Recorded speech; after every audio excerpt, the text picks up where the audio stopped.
Veš, teh ljudi in mislijo oba, Jušiča in Poklukarja, ne skrbi, da bodo v medijih izpadli nerodno oziroma dobesedno neumno, ne?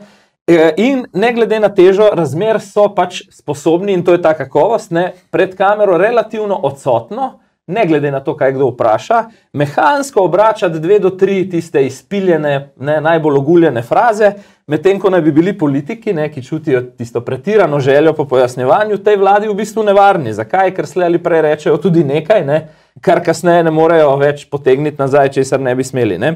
Je pa, mislim, da, no, to bi si upal napovedati, da je ta zgodba še zelo odprta in negotova in nekako sam napovedujem, da na koncu bo verjetno notranji minister ostal, generalni direktor policije pa zelo verjetno odšel. Zakaj? Ker SD in Levica sta tu na zelo ostrem stališču, da bi moral pač generalni direktor policije oditi.